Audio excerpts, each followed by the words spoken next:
Buenas tardes, bienvenidos a 360 grados, su programa a esta hora de 4 a 5, donde vamos a dar una vuelta en redondo, en 360 grados exactamente, por los acontecimientos más importantes en el país, el resto del mundo y análisis del acontecer nacional e internacional. La noticia principal en la República Dominicana en el día de hoy, por lo menos en la mañana, han sido las exequias fúnebres en la Catedral Primera de América, Santa María la Menor, de los restos del héroe nacional Antonio Inbert Barreras. La crema innata de la política, los grupos económicos, las clases sociales, fueron a darle el último adiós a la persona que quedaba viva todavía, la única persona que sobrevivía a lo que fue la gesta del 30 de mayo del año 1961. 55 años se cumplieron este 30 de mayo, hoy estamos a 1 de junio, el 31 de mayo en la madrugada muere Antonio Inbert y en el día de hoy sus restos están siendo enterrados en el cementerio Puerta del Cielo. Hasta allá llegó el presidente de la República, el licenciado Danilo Medina, a presentar sus condolencias a la familia de don Antonio Inbert, una persona, si se quiere, cuestionada en algunos aspectos por algunos grupos del país, porque hay otros que alaban lo que fue su posición en cada situación política en la que participó, pero no hay duda de que su vida la marcó la participación en la conjura que dio al traste con la vida del tirano Rafael Leonidas Trujillo Molina. A los que lo critican, yo quisiera que se hubieran puesto en su ropa a ver si tenían el valor suficiente de conspirar para librar a la República Dominicana del tirano más sanguinario que hemos conocido en toda nuestra historia. Así que paz ya al alma de don Antonio Inbert. Su figura pertenece a la historia y serán los historiadores los que en el transcurrir de los años tendrán que juzgar sus hechos. En el caso nuestro, admiramos su valor demostrado en los acontecimientos del 30 de mayo en la carretera de Santo Domingo hacia San Cristóbal.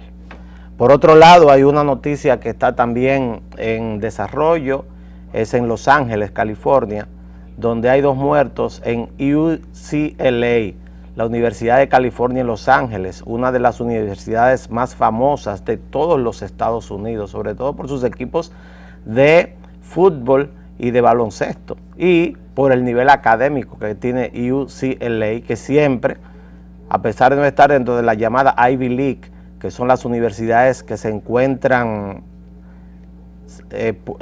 geográficamente ubicadas alrededor de la ciudad de Boston, en el estado de Massachusetts, esta que se encuentra en California, junto con otras universidades muy importantes que están en el área de California, pues en UCLA, en el campus de ingeniería que está en el centro de la ciudad de Los Ángeles, en un área densamente poblada, ahí hay ahora mismo un bloqueo policial y la policía está buscando aula por aula, edificio por edificio, a lo que son los autores de este tiroteo, aunque ya se habla de que se conoce de que hubo un tiroteo entre 2 personas, hubo una muerte y la otra se suicidó. Aparentemente es un asesinato con un suicidio. Los detalles serán dados en el transcurso de los próximos minutos. Si está en la prensa internacional, sobre todo estamos dándole seguimiento a CNN, aquí en forma directa, nosotros compartiremos la noticia con ustedes, pero hasta este momento no hay, según dice la policía de Los Ángeles en una rueda de prensa hace 10 minutos aproximadamente, no existe un tirador que esté activo en el campus de ingeniería de UCLA en Los Ángeles. Y esto ocurre al mismo tiempo que en el día de ayer el Departamento de Estado libró una advertencia a los norteamericanos acerca del peligro de que haya un gran atentado en la temporada de verano en Europa. Que tengan cuidado al viajar a Europa, sobre todo ahora advierten que podría haber un intento de atentado durante la celebración de la Eurocopa en Francia, que comienza ya este mes, ya estamos en junio, ya llegó el verano, llegaron las vacaciones de verano en el hemisferio norte, hoy comienza también en el área del Caribe, en el área tropical, en nuestra área, lo que es la temporada ciclónica, 6 meses de temporada ciclónica, y lo cierto es que el 1 de junio, que es como el ombligo del año, es exactamente la mitad del año, marca una parte antes que ya pasó. En el caso nuestro, gracias a Dios, las elecciones ya pasaron, que era el centro de atención hasta el pasado 15 de mayo, y ahora comenzamos con las advertencias de huracanes. La Oficina Nacional de Meteorología habla de que podría ser una temporada de huracanes bastante activa. Fíjense la mezcla de informaciones que tenemos aquí al inicio de 360 grados, porque lo cierto es que los temas noticiosos están muy activos en este momento, sobre todo por acontecimientos que han ocurrido en los últimos días. Y hablando de los últimos días, nosotros tuvimos en el día de hoy la oportunidad de leer 2 declaraciones importantes. Una, un artículo de nuestro amigo que siempre admiramos y mandamos saludos, don Celso Marrancini, acerca de lo que ocurrió en la elección a alcalde de la capital, que perdió el Partido de la Liberación Dominicana y perdió Roberto Salcedo. Y hay otra declaración de nuestro amigo Domingo Contreras, quien fue la persona que adversó a Roberto Salcedo en un momento determinado por la candidatura a alcalde de la capital y directamente echa la culpa a Roberto Salcedo por la pérdida de la principal plaza desde el punto de vista político y sentimental, o si se quiere, una plaza emblemática para el Partido de la Liberación Dominicana. Y dice Domingo Contreras que el culpable de la pérdida es el mismo Roberto Salcedo, porque se aisló del partido y se aisló de la población de la capital. Y dice Celso Marrancini en su artículo algo parecido. Habla de que el Partido de la Liberación Dominicana tuvo que buscar a una figura importante y popular de la televisión dominicana, como en ese momento era Roberto Salcedo, que no era un político activo, para que fungiera como candidato a la alcaldía, en ese momento al ayuntamiento, a la sindicatura de la capital, y por eso tuviera acceso durante los últimos 14 años a esta alcaldía. Yo voy a hablar de mi experiencia personal, porque lo cierto es que lo que se ha armado, el dime y direte que se ha armado alrededor de esta candidatura, alrededor de lo que ocurrió en el Distrito Nacional, merece la pena compartir con ustedes cuál fue la actuación de quien habla en este tema, porque creo que aquí todos saben que nosotros somos políticos militantes, es decir, no somos para nada personas imparciales. Tratamos de ser objetivos cada tarde en este programa, pero nosotros somos políticos militantes, o sea, hacemos actividad política y hemos sido parte de los equipos políticos que han trabajado junto con el Partido de la Liberación Dominicana durante más de 20 años. Primero como parte del miembro militante del Partido Reformista Social Cristiano, y a la muerte de don Carlos Morales, hace alrededor de 3 años, 4 años, 3 años aproximadamente, entonces ya pasamos a trabajar directamente con los líderes fundamentales del PLD, tanto el presidente Leonel Fernández como el presidente de la República, Danilo Medina, que son nuestros amigos personales y todo el mundo lo sabe. Nosotros vivimos el tema de la capital y no tenemos vela en ese entierro, porque nunca en mi vida, en ninguna alcaldía o sindicatura, desde que comencé a hacer política en el año 1985, he pisado el ayuntamiento de la capital. Mis pies no saben lo que son esos pasillos y mis ojos no conocen una sola puerta de la alcaldía o ayuntamiento de la capital. Por lo tanto, cualquier cosa que diga no tiene nada absolutamente que ver con ningún interés personal. Soy amigo de Roberto Salcedo, soy amigo de Domingo Contreras, soy amigo de una gran parte del equipo que rodeaba a Roberto Salcedo y no tengo vela en ese entierro. Sin embargo, intenté tener una participación en el tema de la campaña de mi amigo Roberto Salcedo por una razón. porque en el caso de quien habla, nuestra principal experiencia a nivel de organización electoral está precisamente en la capital. Nosotros trabajamos por años con el que le quitó la plaza capitaleña al PRD, que se llamó el siempre bien recordado Jacinto Peinado, y todo el mundo que me conoce lo sabe. Por años trabajé en la plaza de la capital, cuando la capital era de verdad una plaza complicada, que comenzaba en el kilómetro 28 de la autopista Duarte y terminaba en Boca Chica, y tenía un área rural enorme a la cual había que salir a hacer campaña también. Ahora no, ahora es un puñito. Ahora es lo que eran los cuarteles nuestros. Cuartel 0, la parte de la ciudad colonial, cuartel 1, la parte de Ciudad Nueva, cuartel 2, etcétera. Eso es la capital. La capital es un puñito que está referido a los 8 cuarteles que nosotros teníamos como el menor problema cuando nosotros hacíamos campaña. Pues cuando nosotros vimos una acción, primero Roberto Salcedo estaba caminando solo, corriendo solo en la capital, porque no había nadie que le adversara.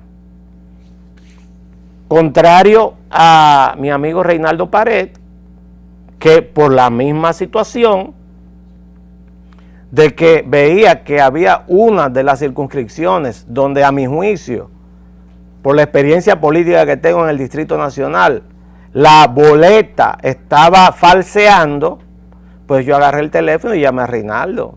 Le dije, yo te quiero ver, y Reinaldo me vio como en 10 minutos, a los 10 minutos, pasa por aquí, somos amigos hace años. Y le digo, quiero presentarte a alguien para que se integre a tu campaña, porque en esta área tienes problemas. Y él me dijo, tienes toda la razón. A esa persona la llamé y se integró a la campaña y nunca más volví. Los resultados están ahí, ahí están los números. O sea, nosotros ayudamos en lo que podemos. En el caso de Roberto, cuando vimos la situación que se produjo y comentamos aquí, a partir de aquella graduación de personas del plan o proyecto Quisqueya Aprende Contigo, que fue una desorganización enorme, vimos la reacción que hubo con una rueda de prensa en esa misma noche, rápidamente y prácticamente desorganizada. Tuvimos la osadía de pedirle a una persona que es amiga común, dame el correo de Roberto para yo enviarle mi opinión, porque alguna opinión debo tener. 25 años trabajando en el Distrito Nacional, sin ser candidato a nada, porque a mí no me interesa eso. No tengo temperamento para ser candidato, porque no le aguanto cosas a mucha gente, y para ser candidato hay que aguantarle cosas a todo el mundo. Yo no tengo temperamento para eso. Cada quien debe saber cuál es su limitación. Mi limitación es mi temperamento. Pues, y cuando comencé a ver, sobre todo en las redes sociales, que donde quiera que usted le daba, y ustedes no me dejan mentir, los que usan periódicos digitales incluso internacionales, que donde quiera que usted daba aparecía la cara de David Collado, yo dije, bueno, le están dando a Roberto por donde es. Porque cuando usted hace una estructuración del voto en la capital, se da cuenta de lo siguiente. Para que el PLD gane las elecciones en el Distrito Nacional, tienen que darse 3 cosas. En primer lugar, tiene que dar una pela en la circunscripción 1, que es esta, donde nosotros vivimos, donde está la clase media alta y algunos bolsones de pobreza, que está en los manguitos, en los kilómetros, pero es la clase media. Y esa clase media sí se puede influenciar a través de las redes sociales, lo que no necesariamente ocurre con los barrios populares. Y yo dije, le están dando muy duro a Roberto por donde es. ¿Por dónde es? En la circunscripción 1, que debe ganar de una forma amplia. Porque la circunscripción 2, donde está La Puya, Cristo Rey, Las Flores, usted o la gana o la empata. Así era que nosotros cuando trabajamos con don Jacinto la calculábamos ahí, o ganamos o empatamos. Pero la 1 tenemos que dar pela para nosotros poder perder la 3, que es la parte que está a la orilla del río Osama y río Isabela, y poder ganar las elecciones. ¿Qué ocurrió? Que Roberto perdió de una forma, la pela se la dieron a él, la circunscripción 1, y por eso perdió las elecciones. En mi caso, para que se tenga una idea de lo que ocurría en esa campaña, y tengo testigos que no me dejan mentir, amigos entrañables que no voy a mencionar, excepto que me desmientan. Tomé el teléfono 2, 3 veces y dije y hablé con alguien cercano a Roberto y le dije, dile a Roberto que yo quiero hablar con él porque tiene problemas en el distrito, tiene problemas en una circunscripción la cual es clave y le están dando verdaderamente una lección de cómo se usan las redes sociales y se segmenta el electorado en una circunscripción determinada para ganarle las elecciones. Hay un programa, hay un software que se llama Salesforce que hace eso. Eso no es un invento de nadie, eso está en Estados Unidos totalmente generalizado, pero no, creyeron que artesanalmente podían ganar. Me pusieron una cita a mí, que me les ofrecí sin haber nunca ido a la alcaldía, ni nunca haber hecho nada ahí. Nunca he trabajado en alcaldía de ningún lado. La cita 1 hora antes de efectuarse la reunión, me la suspendieron. Me dijeron, lo llamamos doctor, y hasta el día de hoy nunca más me llamaron. Entonces una campaña así es difícil que gane porque mínimamente algunos tenemos experiencia trabajando en elecciones. Eso fue lo que ocurrió, simplemente. Lo que no ocurrió con el candidato a la presidencia, por ejemplo, que a pesar de tener en las encuestas más del 60%, aceptaba ayuda de infelices como yo. ¿Por qué yo puedo enseñarle de campaña al presidente Danilo Medina? Poca cosa. Pero sin embargo acepta la ayuda de personas que no tienen probablemente ni el nivel político ni la cantidad de seguidores que necesitaría un candidato a la presidencia de la República, pero que si sabe que hay una persona con experiencia y que quiere ayudar porque es parte de un proyecto, usted le abre las puertas, usted no le puede cerrar la puerta. Entonces no busquen culpables donde no los hay.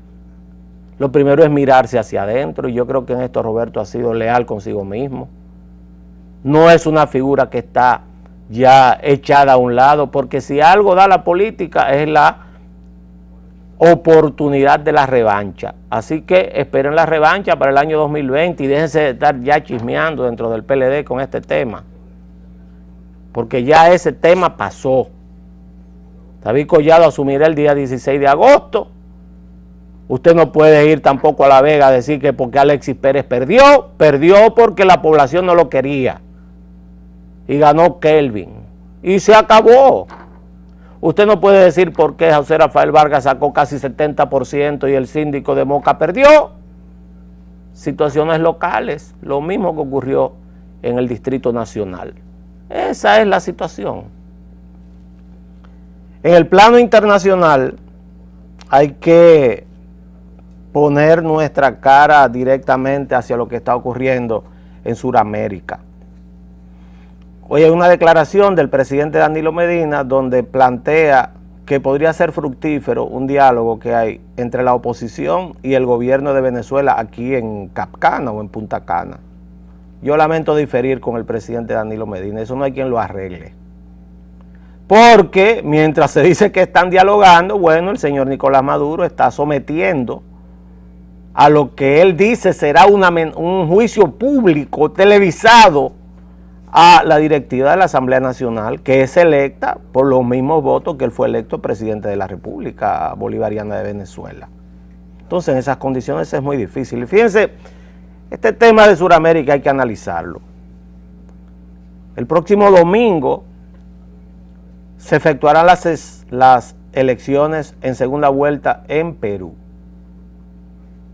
Y en Perú, y tenemos las encuestas, en Perú está prohibido publicar encuestas una semana antes de las elecciones. Hasta una semana antes, o sea, hasta el domingo, estaba permitido la publicación de las encuestas. Nosotros buscamos las encuestas, las trajimos aquí, y en todas las encuestas gana Keiko Fujimori por una diferencia que está entre los 4 y 7 puntos aproximadamente, sobre todo en Ipsos, que es la encuestadora principal en Perú. día a día para la segunda vuelta. Keiko Fujimori tiene el 26 a 27 de mayo por área el 45.9% en una, el 40 contra el 40.6% y el 13% de voto nulo, porque hay una parte de los partidos que perdieron las elecciones que están llamando a votar nulo, a votar en blanco, a no votar por ninguno de los dos.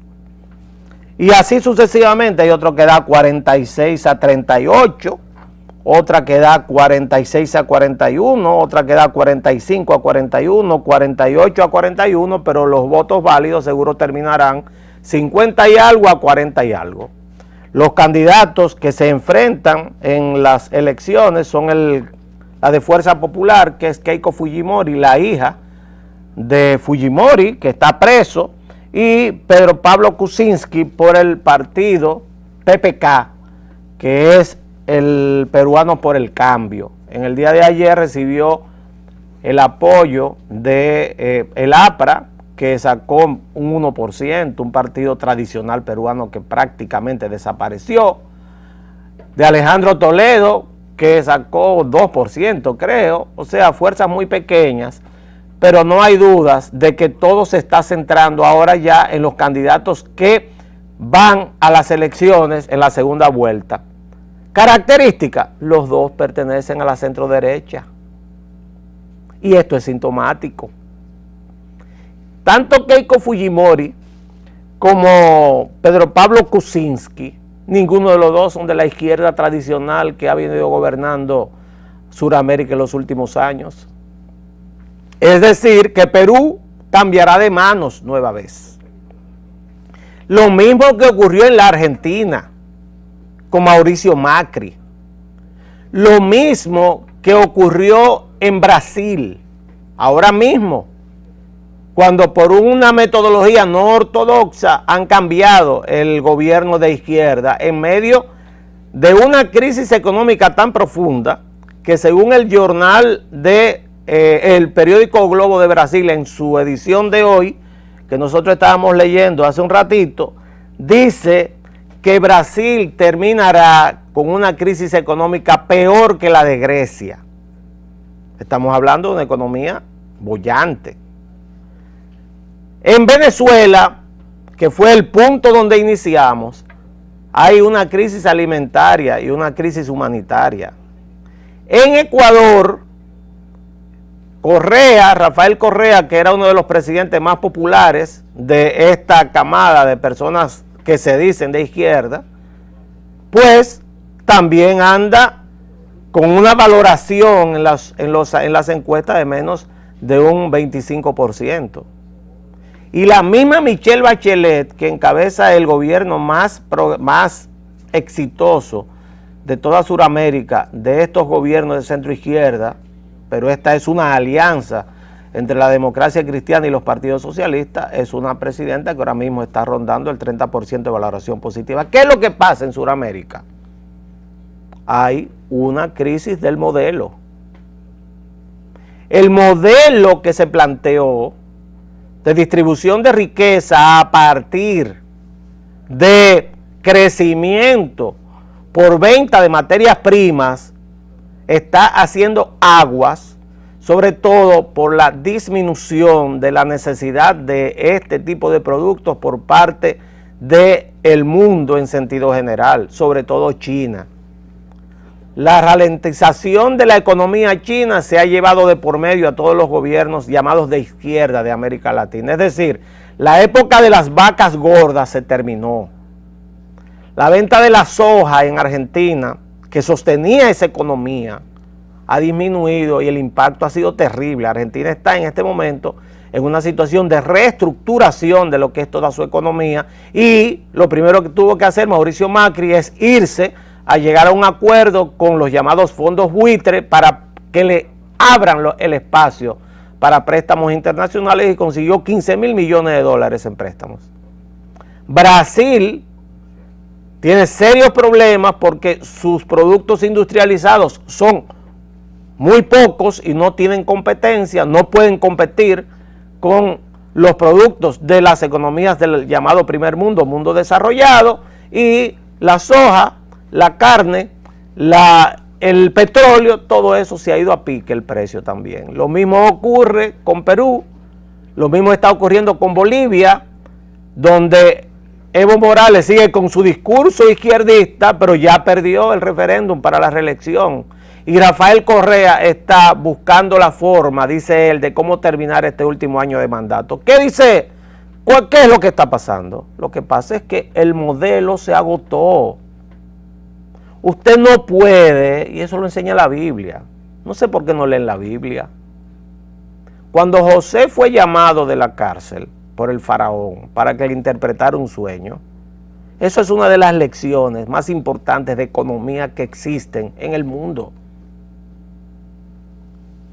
El faraón soñó que había 7 vacas gordas pastando en el río y que a lo lejos entonces aparecieron 7 vacas flacas y que las 7 vacas flacas vinieron y se comieron las vacas gordas y no entendía el sueño. Y José fue llamado de la cárcel, que le había interpretado un sueño al copero y al panadero del rey. Allá hay un judío, allá hay un esclavo que sí es capaz de interpretar sueños, y lo trajeron. Y escuchen la lección de economía que debe servir para la casa de cada uno de nosotros también. Dice José, ese sueño, faraón, significa que usted va a tener una época de 7 años de abundancia. Esas son las vacas gordas. Y las vacas flacas son 7 años de escasez. Van a venir sequía, van a venir problemas, van a venir plagas. Y las vacas flacas, los 7 años de vacas flacas se van a comer los 7 años de vacas gordas. Eso es lo que está pasando en Sudamérica. Exactamente eso. Toda la riqueza de Sudamérica en términos de materia prima la gastaron sin construir una estructura productiva que diera sostenibilidad a esas economías. Ese es el grave problema del populismo cuando llega al gobierno. Usted comienza a repartir a lo loco, pero no se da cuenta que en un momento determinado le va a pasar exactamente igual que lo que le pasó al faraón con José. Vendrá una época de vacas flacas, igual que lo que pasa en nuestras casas. Usted no puede gastar todo lo que le entra, tiene que guardar para la época mala, y eso no ocurrió ni en Venezuela, ni en Brasil, ni en Perú, ni en Argentina. En Chile sí, y por eso todavía se sostiene ese gobierno, ni en Bolivia, porque comenzaron a dispendiar todo lo que eran los ingresos de la riqueza natural que tiene esa parte del mundo que es Sudamérica. Es un problema de modelo.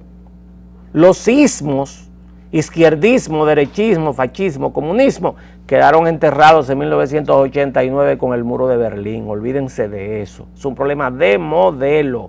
No es un modelo de economía sostenible. Y por eso yo digo, y por ahí comenzamos la conversación, al presidente Medina que se mantenga lejos de eso. Al presidente Leonel Fernández del PLD que se mantenga lejos de eso. El que se mete ahí, en ese lío de Venezuela, lo más que puede salir es embarrado en un tema que no tiene solución. Tienen que solucionarlo ellos. Y ahí hay un choque tan fuerte desde el punto de vista personal que lo que ocurrirá es totalmente impredecible. Nos vamos a la pausa y volvemos para el último segmento de 360 grados.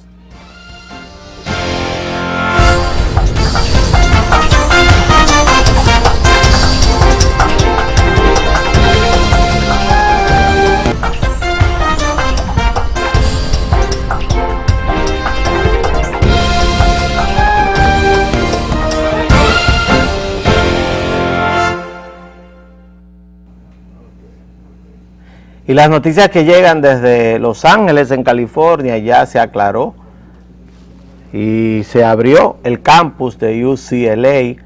2 muertos en el campus de ingeniería de la Universidad de California en Los Ángeles, en una pequeña oficina. Las causas se están investigando, se descarta el tema del terrorismo. Ya se levantó el bloqueo que había con la entrada al campus.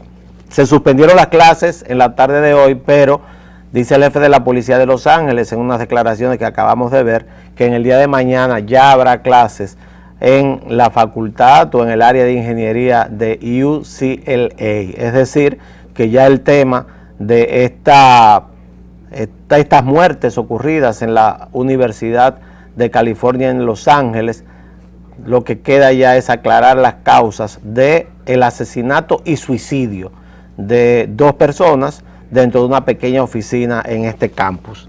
Y siguiendo con Estados Unidos, ya entramos hoy 1 de junio en la fase final de lo que hemos venido dando seguimiento en varios meses aquí con don Freddy, las primarias de los partidos, tanto demócrata como republicano. Ya lo que queda es poco. Hoy 1 de junio comienza la última fase y quedan 14 días de primarias nada más, con un gran supermartes. El próximo sábado se celebrarán las primarias en las Islas Vírgenes, un sitio muy pequeño, 12 delegados nada más, las primarias republicanas. Ya la elección del candidato republicano, eso está decidido. En Puerto Rico será el próximo domingo las primarias demócratas, por eso estaba por allá Bill Clinton ayudando a su esposa, que es candidata demócrata, y el martes 7 de junio las importantísimas primarias de California, las republicanas y las demócratas. Las demócratas van a repartir solamente 546 delegados, o sea, son las más grandes de todas. Las de Montana, New Jersey, que también son grandes, tienen 142 delegados, New México, North Dakota, South Dakota, y termina todo el 14 de junio, el martes 14 de junio, en el Distrito de Columbia, en Washington. Washington, D.C. es la última de las primarias. Esta elección está prácticamente decidida. Irá de candidato por el Partido Republicano Donald Trump. Y a Hillary Clinton, según el último conteo que nosotros le llevamos, le falta, tiene 2.312 delegados hasta este momento, 1.706 delegados, 69 delegados electos, 543 superdelegados, que son de los miembros del partido, que votan directamente, y solamente le faltan 83 delegados para ser candidata. Es decir, que Hillary será seguro la candidata del Partido Demócrata. ¿A qué queremos llamar la atención? De que no se crea de que a Donald Trump lo van a dejar pasar tan fácil. Hay un artículo incluso que nosotros leímos, 2 artículos interesantes salieron esta semana. Uno de ellos en el periódico New York Times de Paul Krugman, el Premio Nobel de Economía, sobre el tema de por qué un empresario no debe ser presidente, excepto que se dedique a la política. Y en forma muy gráfica, Paul Krugman describe la gran diferencia que existe entre una economía de una empresa, para manejar una empresa, y la economía para manejar un país. Totalmente diferente. Y Krugman sabe de lo que habla. Un economista famoso, Premio Nobel de Economía, y es una persona que ha planteado soluciones a crisis económicas totalmente fuera de los correctivos normales que brinda como receta el Fondo Monetario Internacional, por ejemplo, para Europa. Entonces, y Sergio Ramos, que el periodista de Univisión, el famoso periodista de Univisión, de que dice que sí, que Trump puede llegar a presidente. Sin embargo, hoy hay un artículo muy interesante en la primera plana del periódico de New York Times, que habla de qué, de la llamada Trump College, que es el lado más débil de Donald Trump. A Donald Trump el establishment no lo va a dejar llegar a la presidencia de los Estados Unidos. Vamos a acostumbrarnos a esa idea. Y no solamente el establishment de los demócratas, sino el establishment de los republicanos y la prensa, tanto liberal como conservadora. Sería inconcebible que un candidato gane unas elecciones peleado con todo el mundo, excepto que en Estados Unidos todos se hayan vuelto locos. ¿Qué dice la primera plana de hoy del periódico The New York Times? ¿Cuál es el artículo al que hacemos referencia? Al tema de una universidad que abrió Donald Trump hace unos años, dice que para enseñar a vender en el tema de bienes raíces, y se ha considerado que fue una estafa vulgar. Hay cientos de demandas en contra de Donald Trump por este tema, y esto ha sido dejado de lado y ha sido callado hasta ahora, que ya es candidato. Y cuando es candidato comienzan a sacarle los trapos sucios. Entonces ahora se comienza toda una ola de denuncias que parece que es lo que viene contra Donald Trump por ese que es uno de sus lados débiles y que está sometido a tribunales en varias partes de los Estados Unidos por el tema de estafa, tanto él como su socio en lo que fue esa universidad que ya cerró sus puertas. La otra parte por donde Donald Trump no va a ser dejado pasar, ese es un tema sagrado para los norteamericanos, que es el tema de los impuestos, la llamada oficina de IRS. Recuérdese que Al Capone mató a medio Chicago y solamente cayó preso por un tema de impuestos. Y cuando usted camina por algunas calles de ciudades de los Estados Unidos, uno de los símbolos norteamericanos es el llamado Tío Sam, un señor grandote, mayor, con el pelo blanco, con un sombrero de copa altísimo, que tiene pintada la bandera norteamericana y lo señala. Y le dice, usted pagó sus impuestos. Eso es sagrado en los Estados Unidos. Pues ahora se está exigiendo que Donald Trump primero publique su declaración de impuestos. Segundo, que miente en cuanto a la cantidad de dinero que dice él tener. Que no es cierto que tiene la cantidad de dinero y lo rico que es. Yo recuerdo una frase que siempre me enseñaba mi padre, que me decía, en riquezas y bondad de la mitad de la mitad. Siempre me decía mi papá, en riquezas y bondad la mitad de la mitad. Es decir, que cuando alguien te dice que tiene mucha riqueza, créele la mitad de la mitad, que eso es al final lo que tiene. Lo otro es mentira. Y cuando alguien te dice que es buenísimo, que es una excelente persona, que es bueno, tú también le crees la mitad de la mitad y nunca vas a fallar. Pues en el caso de Donald Trump parece que su nivel económico no es tan grande como él dice. O está engañando a la Oficina de Impuestos de los Estados Unidos. Y a partir del día 14 de junio, y hoy estamos a primero, exactamente en 2 semanas, que es cuando ya declarados extraoficialmente, porque hay que esperar al mes de julio a que se realicen las convenciones, que son verdaderas fiestas de los partidos, y en esas fiestas se elijan ya formalmente a los candidatos. En el caso del Partido Demócrata estamos más que seguros que la candidata será Hillary Clinton, porque 83 delegados le faltan. Y si le faltan 83 delegados y todavía quedan en juego más de 1000 delegados, es prácticamente imposible que no logre los 83 delegados. O sea, ya es un sueño fatuo, un sueño inútil de alguien que pueda pensar que Bernie Sanders va a ganar la candidatura presidencial. Bernie Sanders va a llegar hasta el final porque Bernie Sanders, como toda persona mayor, ya tiene 75 años de edad, de cabeza dura. Él debió haberse retirado ya. Pero él va a seguir hasta el final tratando de que le exploten algún tipo de escándalo a Hillary y que en la convención en julio entonces podrían elegirlo a él, cosa que será enormemente difícil porque Bernie Sanders ni siquiera pertenece a lo que es el Partido Demócrata. Bernie Sanders era independiente hasta que se enganchó a candidato. Era senador independiente por el estado de Vermont hasta que decidió ser candidato por el Partido Demócrata. Pues la situación es que veremos a partir del día 15 de junio una verdadera batalla campal entre dos personas que tienen muchos trapos sucios que sacarse. Veremos una campaña descarnada entre un individuo que no tiene frenos en la lengua.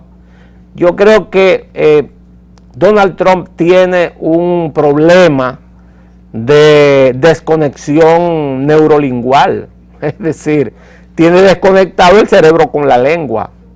Todo lo que le viene a la cabeza lo suelta porque tiene una desconexión, y eso no hace un candidato, y sobre todo un candidato cuya misión principal no es política interna.